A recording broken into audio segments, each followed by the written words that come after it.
Everyone,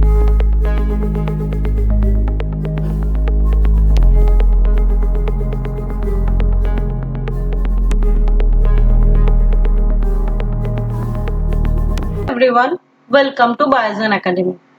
last class में हम लोग डिस्कस किए थे about the detail structure of mitochondria. आज हम लोग स्टडी करेंगे अबाउट द माइटोकॉन्ड्रियल फंक्शन। तो यहाँ से मेरा लेक्चर स्टार्ट होता है और हम लोग डिस्कस करेंगे माइटोकॉन्ड्रिया के फंक्शन के बारे में। तो पहला ही यहाँ पे जो पॉइंट लिखा हुआ है that is energy production. Energy production में हेल्प करता है। जैसे कि आप सभी को पता है, we know that mitochondria is also known as the power house of the cell. अब power house of the cell क्यों बोला जाता है? क्योंकि माइटोकॉन्ड्रिया बनाता है एटीपी। क्या बनाता है? That is ATP. Last class में मैं डिस्कस की थी अबाउट दिस पॉइंट। अभी कैसे ये एनर्जी प्रोडक्शन करता है ये तो एक अलग सा ही चैप्टर है, रेस्पिरेशन। लेकिन यहाँ पे मैं ओवरव्यू के थ्रू जाऊंगी। So let's start.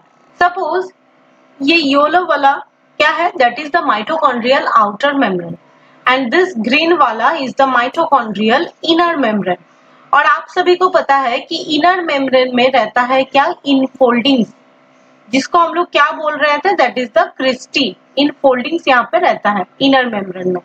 And with in the outer membrane and inner membrane यहाँ पे एक पोर्शन रहता है जिसको हम लोग क्या बोल रहे थे? जिसको हम लोग बोल रहे थे इंटर मेम्ब्रेनल स्पेस। इस वाले पोर्शन को हम लोग बोल रहे थे इंटर मेम्ब्रेनल स्पेस।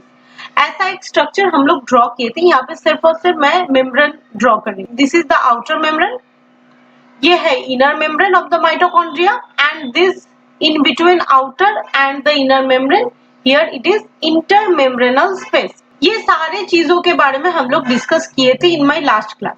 अब इंटरमेम्ब्रेन जो स्पेस होता है यहाँ पे क्या होता है? यहाँ पे रहता है प्रोटॉन। यहाँ पे प्रोटॉन्स रहता है, ठीक है, यहाँ पे प्रोटॉन्स रहता है। और क्रिस्टी के ऊपर क्या रहता है? That is tennis racket shaped एक स्ट्रक्चर जिसको हम लोग क्या बोल रहे थे? जिसको हम लोग बोल रहे थे F0 F1 कॉम्प्लेक्स। याद कीजिए F0 F1 कॉम्प्लेक्स, जहां पे F0 एक चैनल प्रोटीन था और F1 ये वाला जो चैनल पोर्शन है, ये वाला पोर्शन को हम लोग बोल रहे थे F0 और ये वाला पोर्शन को हम लोग बोल रहे थे F1 कॉम्प्लेक्स। जैसे कि मैं बताई थी कि जो F1 होता है इसके पास क्या रहता है? एक एंजाइम जिसका नाम क्या है? That is ATP synthase. ATP synthase जिसके पास ये कैपेबिलिटी होता है कि ये क्या बना सकता है? दैट इज एटीपी फॉर्मेशन में हेल्प कर सकता है, एटीपी बना सकता है। अब एटीपी कैसे बनाएगा? जैसे कि ये चैनल प्रोटीन F0 क्या था? दैट इज F0 था एक चैनल प्रोटीन। चैनल प्रोटीन, और ये चैनल प्रोटीन क्या कर सकता है? जो इंटरमेम्ब्रेनल स्पेस, जो यहाँ पे इंटरमेम्ब्रेनल स्पेस में जो प्रोटॉन रहता है, जो प्रोटॉन्स रहता है, ये प्रोटॉन को ये क्या करता है? पंप करवाता है। क्या करता है? पंप करवाता है। कहां से कहां पे पंप करवाता है? Intermembranal space to the matrix area. आपको पता है ये वाला एरिया को हम लोग बोल रहे थे मैट्रिक्स। तो मैट्रिक्स एरिया में इसको क्या किया जाता है? दैट इज पंप किया जाता है। किसको? दैट इज प्रोटॉन को। और यही प्रोटॉन पंप करते वक्त एक ग्रेडियंट एस्टेब्लिश होता है जिसके कारण एटीपी सिंथेज, जो कि F1 कॉम्प्लेक्स के पास है, एटीपी सिंथेज एडीपी के साथ, एडीपी क्या था? दैट इज एडिनोसिन डाइफॉस्फेट, जिसके पास दो फॉस्फेट है, उसके साथ एक इनऑर्गेनिक फॉस्फेट को जुड़ाता है और क्या बनाता है? दैट इज एटीपी बनाता है। और एटीपी होता है एडिनोसिन ट्राइफॉस्फेट। तीन फॉस्फेट रहता है इन केस ऑफ एटीपी। और ATP that is the energy molecule that mitochondria can produce. तो यही है एनर्जी मॉलिक्यूल जो कि माइटोकॉन्ड्रिया बनाता है।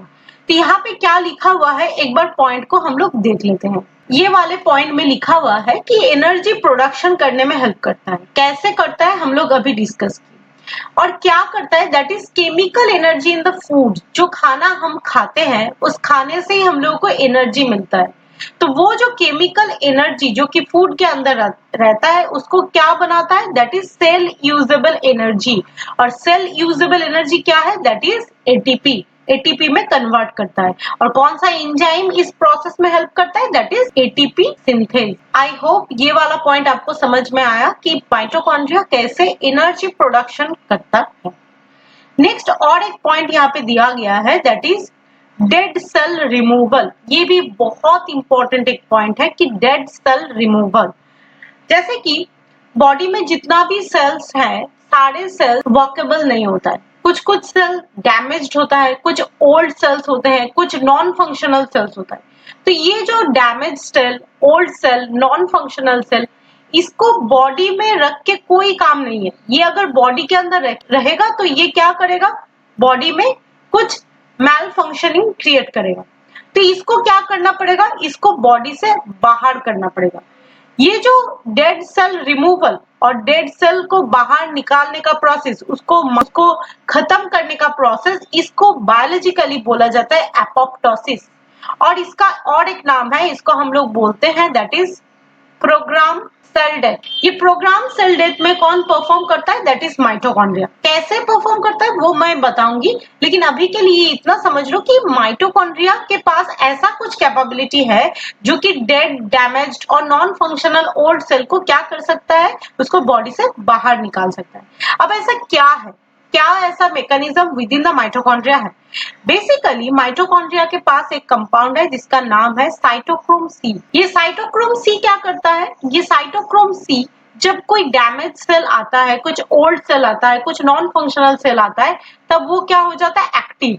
और एक्टिव होके किसको एक्टिव करता है with in the mitochondria, that is caspase. ये जो कैस्पेज है ये बेसिकली एक क्या है, एक एंजाइम है। ये एक बेसिकली एंजाइम है। तो ये एंजाइम कहाँ पे रहता है, दैट इज माइटोकॉन्ड्रिया के अंदर रहता है। और कैस्पेज जैसे ही एक्टिवेट हुआ वो क्या करेगा, दैट इज एपोप्टोसिस, और जिसको हम लोग क्या बोलेंगे, that is program cell death और removal of cell, dead cell. तो ये भी एक बहुत इंपॉर्टेंट काम हो गया इन केस ऑफ माइटोकॉन्ड्रिया, जो कि रिमूव करता है डैमेज्ड सेल, ओल्ड सेल और नॉन फंक्शनिंग सेल। अब ये सेल बॉडी में अगर रह जाएगा तो क्या हो सकता है, दैट इज कैंसर कॉज कर सकता है, कैंसर कॉज कर सकता है। और ये सेल अगर बॉडी से हम लोग निकाल दें तो कैंसर प्रिवेंट हो सकता है। तो ये हुआ एक second important function in case of mitochondria. I hope ये वाला स्लाइड आपको समझ में आया होगा। नेक्स्ट और एक फंक्शन दिया गया है, that is the production of heat. Mitochondria heat production में भी हेल्प करता है, जिसको हम लोग क्या बोलेंगे, नॉन शिवरिंग थर्मोजेनेसिस। कुछ ब्राउन फैट, एक क्या है, ये बेसिकली एक टिश्यू है। ये बेसिकली टिश्यू है, जो टिश्यू चाइल्ड में ज्यादा रहता है और जितना ओल्ड एज आता है वो घटते जाता है। ये बेसिकली एक क्या है, टिश्यू है। और इसी से क्या होता है, हीट प्रोडक्शन होता है। ठीक है, तो ये चाइल्ड एज में ज्यादा रहता है and in case of old age ये घटते जाता है। तो ये भी हीट प्रोडक्शन में भी हेल्प करता है। नेक्स्ट और एक इंपॉर्टेंट फंक्शन है in case of mitochondria, that is innate और inborn immunity. Basically immunity, immune system two types of होता है। एक होता है क्या, दैट इज इनेट, जो कि इनबॉर्न बाय द बर्थ एक चाइल्ड के पास रहता है, जो कि नॉन स्पेसिफिक इन नेचर होता है। और सेकेंड और एक होता है जो कि अभी का इंपॉर्टेंट नहीं है, फिर भी उसी को हम लोग क्या बोलेंगे, एडप्टिव इम्यूनिटी, जो कि बहुत ज्यादा स्पेसिफिक होता है। लेकिन mitochondria is basically responsible for इनेट और इनबॉर्न इम्यूनिटी, जो कि बहुत ज्यादा क्या होता है, that is non specific in nature. अब क्या बोला गया है कि MAVS, maps, mitochondrial antiviral signalling protein, क्या होता है कि ये ट्रिगर्ड होता है, एंटीवायरल एंड एंटी इंफ्लेमेटरी। इसको हम लोग समझते हैं, पहले नाम को अच्छे से समझते हैं। क्या बोला गया है, माइटोकॉन्ड्रियल मतलब ऐसा कोई प्रोटीन जो कि किसके अंदर रहेगा, दैट इज माइटोकॉन्ड्रिया के अंदर रहेगा।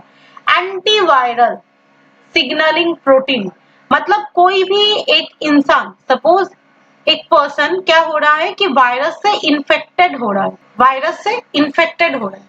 तो जैसे ही वायरस इस इंसान के अंदर एंटर किए, वैसे ही क्या होगा, ये वाला सिग्नलिंग प्रोटीन एक्टिवेट हो जाए और क्या करेगा, शो करेगा एंटीवायरल एक्टिविटी, मतलब वायरस को कील करने का और उसको निकालने का प्रोसेस क्या कर देगा, स्टार्ट कर देगा। कौन, दैट इज MAVS और मैप्स, जो कि एक सिग्नलिंग प्रोटीन है, जो कि एक सिग्नलिंग शो करता है जब एक वायरस अटैक्ड होता है इन केस ऑफ ह्यूमन।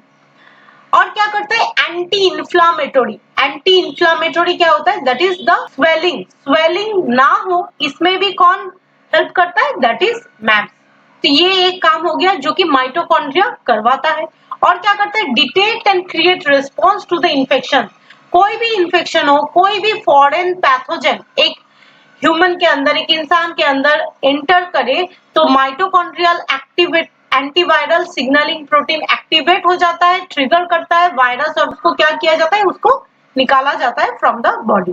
तो this is the second function in case of mitochondria, जो कि इनेट और इनबॉर्न इम्यूनिटी है। आई होप ये वाला स्लाइड भी आपको समझ में आया। नेक्स्ट और भी कुछ फंक्शन के बारे में बताया गया है, that is mitochondria helps to storing the calcium. ये बहुत इंपॉर्टेंट एक फंक्शन। माइटोकॉन्ड्रिया कैल्शियम स्टोर करके रखता है। कैल्शियम, ये सपोज माइटोकॉन्ड्रिया है, इसके अंदर क्या स्टोर होता है, कैल्शियम। अब कैल्शियम तो बहुत इंपॉर्टेंट एक एलिमेंट है। कैल्शियम अगर कोई न्यूरॉन सेल रिलीज करे तो इसको हम लोग क्या बोलेंगे, न्यूरोट्रांसमीटर। अगर कोई एंडोक्राइन सेल इसको रिलीज करे तो वो उस टाइम में ये क्या हो जाएगा, दैट इज कोई हार्मोन हो जाएगा। और भी कैल्शियम सिग्नलिंग के रूप में काम। नेक्स्ट बोला गया है, it is the semi autonomous organelle. Semi autonomous मतलब, सेमी मतलब not completely autonomous but semi. Why it is called semi, because it carries its own DNA, own ribosome. मतलब क्या होता है कि माइटोकॉन्ड्रिया के पास अपना राइबोसोम, अपना डीएनए रहता है, इसीलिए कुछ माइन्यूट फंक्शन, माइन्यूट प्रोटीन कौन अपने से ही कर सकता है, दैट इज माइटोकॉन्ड्रिया। तो इसी को हम लोग क्या बोलेंगे कि mitochondria is also a semi autonomous organelle. Next, it helps in the detoxification, toxicity को घटाता है ऑफ एमोनियम। एमोनियम टॉक्सिसिटी को ये क्या करता है, घटाता है in case of liver cell. Liver cell में ये हेल्प करता है। तो कुल मिला के यहाँ पे कुछ important function of the mitochondria के बारे में डिस्कस किया गया है। आई होप आपको माइटोकॉन्ड्रियल फंक्शन समझ में आया हो। Now let's start study NCERT. अब एनसीईआरटी में क्या लिखा गया है, दैट इज माइटोकॉन्ड्रिया। ये बात अच्छे से आप लोग सुन लो कि माइटोकॉन्ड्रियन, माइटोकॉन्ड्रियन होता है singular form, mitochondria is a plural form, ठीक है। अनलेस स्पेसिफिक स्टेन, ये बहुत इंपॉर्टेंट है। एक स्पेसिफिक स्टेन है जिसका नाम है जेनस ग्रीन। जेनस ग्रीन से ही सिर्फ और सिर्फ माइटोकॉन्ड्रिया विजिबल होता है अंडर द माइक्रोस्कोप। वही लिखा हुआ है, are not easily visible under the microscope unless you use Janus green stain. The number of mitochondria per cell is variable. We already discussed about it कि oocyte जो कि एक गैमेटिक सेल है, उसमें करीब 3 लाख माइटोकॉन्ड्रिया था, whereas इनके liver cell 1000 के करीब माइटोकॉन्ड्रिया था। Depending on the physiological activity of the cell, ये भी मैं बताई थी कि फिजियोलॉजिकल एक्टिविटी, जो सेल एनर्जी ज्यादा जरूरत है तो उसको ज्यादा माइटोकॉन्ड्रिया लगेगा, और जिस सेल में कम एनर्जी लगता है उसमें कम माइटोकॉन्ड्रिया रहेगा। In terms of shape and size also considerable degree of variability is observed। ठीक है, कि सेल का शेप साइज जैसा होगा उसी के ऊपर भी डिपेंड करता है। Typically it is sausage shaped होता है और सिलिंड्रिकल, हैविंग द डायमीटर करीब से करीब 0.2 to 1 माइक्रोमीटर डायमीटर था, और एवरेज 0.5 माइक्रोमीटर, लेंथ हो जाता है करीब से करीब 1 to 4.1 micrometre. Each mitochondrion is a double membrane bound structure with the outer membrane and the inner membrane dividing its lumen distinctly into two aqueous compartments, outer compartment and the inner compartment। इसको हम लोग draw करते हुए समझते हैं। Suppose ये mitochondrial outer membrane है और this green one is the inner membrane of mitochondria where the crista are clearly visible। क्या बोला जा रहा है कि it is a double membrane bound structure। Yes, exactly, you can show over here the red one is the outer membrane and the green one is the inner membrane। और क्या बोला जा रहा है कि with the outer membrane and the inner membrane dividing its distinct into two aqueous compartment, outer compartment and the inner compartment। The inner compartment is filled with dense homogeneous substance called matrix। ठीक है, अब क्या बोला जा रहा है कि जो इनर कंपार्टमेंट है इसके पास दो कंपार्टमेंट होगा। एक होगा इनर कंपार्टमेंट जो कि यहाँ पे मैं योलो सी इसमें इसको स्पेसिफाई कर रही हूँ। ये है इसका इनर कंपार्टमेंट जो कि बहुत ज्यादा डेंस होता है एंड होमोजीनस स्ट्रक्चर होता है। ये है उसका inner compartment. This one is the inner compartment, जिसको हम लोग क्या बोलेंगे, जो कि बहुत ही ज्यादा क्या है, डेंस है। Homogeneous substance called matrix. So this portion is also known as that is the matrix. यही है वो एरिया जिसको हम लोग क्या बोलेंगे, दैट इज मैट्रिक्स। इसके बारे में भी हम लोग डिस्कस किए थे। और क्या बोला गया है, that is the outer membrane form the continuous limiting boundary of the organelle.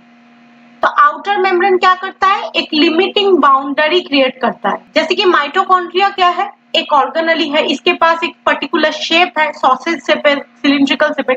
तो आउटर बाउंड्री क्या करता है, उसका जो स्ट्रक्चर है उसको डिफाइन करता है। So here it is the outer boundary, yellow portion is the outer boundary. और ये जो portion outer compartment, what is outer compartment here, this green portion, this is the outer compartment and I hope you know that what actually it called that is inter membrane. तो यहाँ पे ये वाला point आपको समझ में आया कि इनर कंपार्टमेंट जो है, जो किसको स्पेसिफाई कर रहा है, दैट इज मैट्रिक्स को।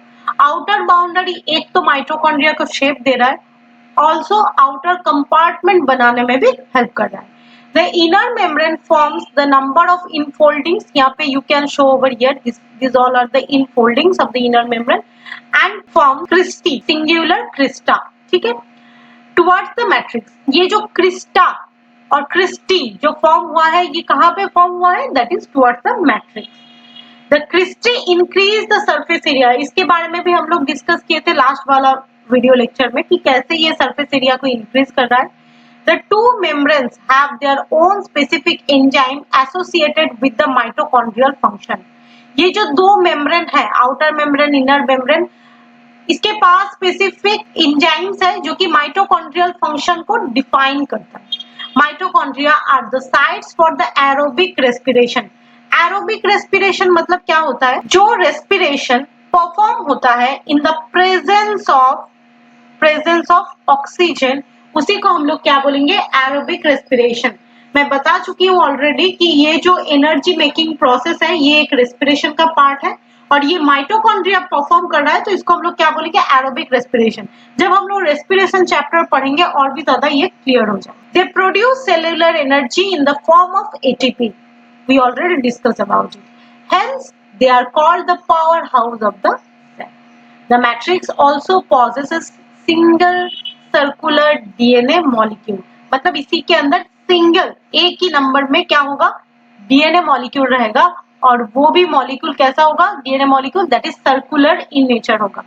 और इसके अंदर क्या रहता है, फ्यू आरएनए मॉलिक्यूल भी रहता है, राइबोसोम जो कि प्रिमिटिव टाइप ऑफ होता है। प्रिमिटिव टाइप मतलब 70s टाइप ऑफ राइबोसोम आपको मिलेगा with in the mitochondria and the components required for the synthesis of the protein. इसीलिए हम ये भी डिस्कस कर चुके हैं कि जैसे कि माइटोकॉन्ड्रिया के पास उसका अपना डीएनए मॉलिक्यूल है, अपना राइबोसोम है, ये कुछ प्रोटीन खुद से ही सिंथेसाइज कर सकता है, इसको न्यूक्लियस के ऊपर डिपेंडेंसी शो नहीं करना पड़ता है कंप्लीटली। इसीलिए mitochondria is also known as what, also known as semi autonomous organelle. Semi autonomous organelle. The mitochondria divide by the fission. Fission के थ्रू ये डिवाइड करता है। एक माइटोकॉन्ड्रिया दो माइटोकॉन्ड्रिया में कैसे बढ़ता है, that is through the fission. So I hope आपको एनसीईआरटी भी समझ में आया होगा। If the video lecture will be helpful for you, please do like, share and subscribe to my channel. Thank you so much.